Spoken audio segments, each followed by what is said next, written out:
Bismillahirrahmanirrahim. Assalamualaikum warahmatullahi wabarakatuh. Hai anak-anak kelas 5, bagaimana kabarnya hari ini? Semoga kalian selalu dalam keadaan sehat ya anak-anak.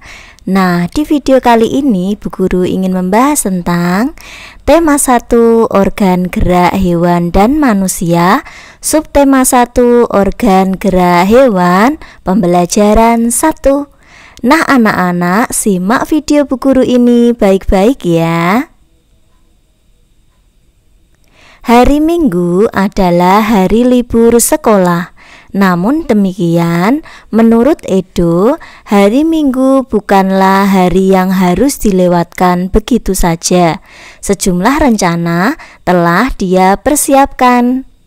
Mulai dari memenuhi ajakan Benny untuk berlatih berenang, menemani Lani membeli buku, hingga pergi ke kandang kelinci.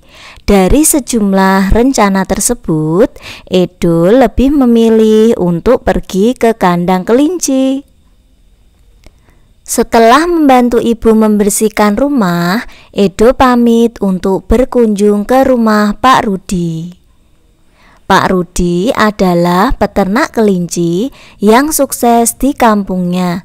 Kandang kelincinya sangat luas, terletak di pekarangan belakang rumah. Pak Rudi sedang sarapan di serambi belakang rumah dekat kandang kelinci. Serambi itu terbuka sehingga pemandangannya sangat luas. Udara pagi juga dapat leluasa masuk. "Kamu terlihat senang sekali, Edo," kata Pak Rudi. "Benar Pak Rudi, saya senang memperhatikan kelinci-kelinci yang lincah meloncat ke sana kemari," jawab Edo. Memang demikian Edo, kelinci dapat meloncat-loncat dan berlari seperti tidak pernah lelah karena memiliki organ gerak yang kuat, kata Pak Rudi. "Pak, lucu ya kelinci-kelinci itu, bulunya tebal dan gerak-geriknya lincah. Kenapa kelinci bisa meloncat dan berlari dengan lincah seperti itu ya?" Benar, kelinci dapat bergerak lincah karena didukung oleh organ-organ geraknya. Pada dasarnya, organ gerak kelinci serta hewan lainnya hampir sama dengan organ gerak manusia. Tanpa organ gerak, kita tidak bisa melakukan kegiatan apapun.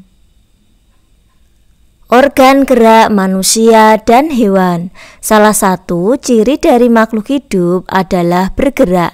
Secara umum, gerak dapat diartikan berpindah tempat atau perubahan posisi sebagian atau seluruh bagian dari tubuh.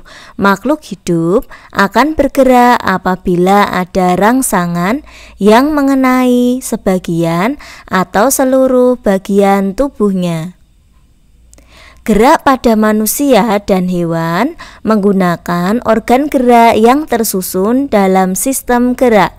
Organ gerak berguna untuk berjalan, berlari, melompat, meloncat, memegang, menggali, memanjat, berenang, dan sebagainya. Organ gerak pada hewan dan manusia memiliki kesamaan. Alat-alat gerak yang digunakan pada manusia dan hewan ada dua macam, yaitu alat gerak pasif berupa tulang dan alat gerak aktif berupa otot. Kedua alat gerak ini akan bekerja sama dalam melakukan pergerakan. Sistem gerak. Kerjasama antara kedua alat gerak tersebut membentuk suatu sistem yang disebut dengan sistem gerak. Tulang disebut alat gerak pasif karena tulang tidak dapat bergerak dengan sendirinya. Tanpa adanya alat gerak aktif yang memengaruhi tulang, maka tulang-tulang pada manusia dan hewan akan diam dan tidak dapat membentuk alat pergerakan yang sesungguhnya. Walaupun merupakan alat gerak pasif, akan tetapi tulang mempunyai peranan yang besar dalam sistem gerak manusia dan hewan. Alat gerak aktif. Otot disebut alat gerak aktif karena otot memiliki suatu senyawa kimia yang membuatnya dapat bergerak. Pada saat otot yang menempel pada tulang bergerak, otot tersebut akan membuat tulang bergerak. Nah, di sini ada beberapa paragraf, ada 5 paragraf ya anak-anak. Dari 5 paragraf ini, nanti anak-anak temukan mana yang termasuk ide pokok dan kalimat pengembangnya ya. Ide pokok adalah gagasan yang menjadi dasar sebuah paragraf. Ide pokok disajikan ke dalam bentuk kalimat utama. Kalimat utama yang memuat ide pokok ini bisa berada di awal paragraf, di tengah paragraf, atau di akhir paragraf. Ide pokok dan kalimat pengembang paragraf 1 yaitu salah satu ciri dari makhluk hidup adalah bergerak. Ini merupakan ide pokoknya ya. Sedangkan kalimat pengembang secara umum gerak dapat diartikan berpindah tempat atau perubahan posisi sebagian atau seluruh bagian dari tubuh makhluk hidup. Paragraf yang kedua, ide pokoknya yaitu gerak pada manusia dan hewan menggunakan organ gerak yang tersusun dalam sistem gerak. Kalimat pengembangnya, organ gerak berguna untuk berjalan, berlari, melompat, meloncat, memegang, menggali, memanjat, berenang, dan sebagainya. Nah, sekarang ide pokok paragraf yang ketiga yaitu organ gerak pada hewan dan manusia memiliki kesamaan yakni tulang dan otot. Kalimat pengembang, alat-alat gerak yang digunakan pada manusia dan hewan ada 2 macam, yaitu alat gerak pasif berupa tulang dan alat gerak aktif berupa otot. Kedua alat gerak ini akan bekerja sama dalam melakukan pergerakan. Kerjasama antara kedua alat gerak tersebut membentuk suatu sistem yang disebut sistem gerak. Sekarang paragraf yang keempat, ide pokoknya tulang merupakan alat gerak pasif. Kalimat pengembangnya, tanpa adanya alat gerak aktif yang memengaruhi tulang, maka tulang-tulang pada manusia dan hewan akan diam dan tidak dapat membentuk alat pergerakan yang sesungguhnya. Walaupun merupakan alat gerak pasif, akan tetapi tulang mempunyai peranan yang besar dalam sistem gerak manusia dan hewan.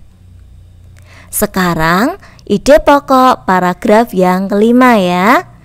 Ide pokoknya, otot merupakan alat gerak aktif.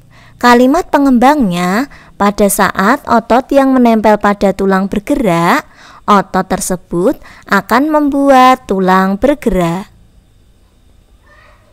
Kembangkan ide-ide pokok berikut menjadi sebuah paragraf. Organ gerak terdiri atas 2 macam. Organ gerak manusia dan hewan terdiri dari 2 macam ya. Ada organ gerak pasif yakni tulang, ada juga organ gerak aktif yakni otot. Tulang dan otot memiliki fungsi masing-masing dalam sistem gerak manusia dan hewan. Organ gerak banyak sekali fungsinya. Nah, kembangkan ide-ide pokok berikut menjadi sebuah paragraf ya. Organ gerak banyak sekali fungsinya. Dengan organ gerak, kita dapat melakukan gerakan-gerakan dalam kegiatan sehari-hari. Misalnya berjalan, berlari, memanjat, memegang, berenang, menggenggam, menoleh, dan lain-lain.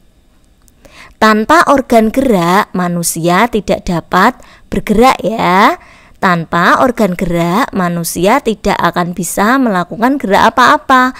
Manusia tidak akan bisa melakukan aktivitas sehari-hari. Hal tersebut dikarenakan organ gerak adalah sistem yang meneruskan perintah dari otak dalam mengendalikan gerakan-gerakan, baik gerakan-gerakan spontan karena adanya rangsangan dari luar maupun gerakan-gerakan terencana. Kamu sudah berhasil menentukan ide pokok dari masing-masing paragraf bacaan organ gerak manusia dan hewan di atas. Sekarang, coba diskusikan dengan temanmu tentang ide pokok suatu bacaan ya anak-anak. Diskusikan tentang hal-hal berikut ini. Coba bagaimana? Nah, di sini Bu Guru ada hasil diskusinya ya. Contohnya seperti ini. Pengertian ide pokok bacaan. Ide atau gagasan yang menjadi dasar atau pokok pengembangan sebuah paragraf. Ide pokok terdapat dalam kalimat utama. 2. Fungsi ide pokok bacaan menjadi dasar pengembangan paragraf. 3. Cara menentukan ide pokok bacaan.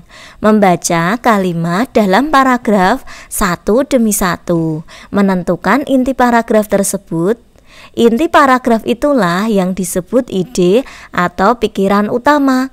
Ide pokok ini bisa berada di awal paragraf, di tengah paragraf, atau di akhir paragraf. Untuk mengetahui seberapa jauh pemahamanmu tentang ide pokok suatu bacaan, carilah satu bacaan, kemudian tentukan ide pokok dari masing-masing paragraf. Tunjukkan hasilnya kepada teman, orang tua, atau gurumu untuk dievaluasi atau dinilai. Tuliskan hasil evaluasinya atau penilaiannya pada buku tulismu. Nah, alhamdulillah anak-anak, video pembelajaran dari Bu Guru sudah selesai. Semoga bermanfaat ya anak-anak. Bu Guru doakan semoga anak-anak kelas 5 ini menjadi anak yang soleh dan solehah, pintar, cerdas, berakhlak mulia, serta berbakti kepada orang tua dan guru. Cukup sekian ya anak-anak. Wassalamualaikum warahmatullahi wabarakatuh.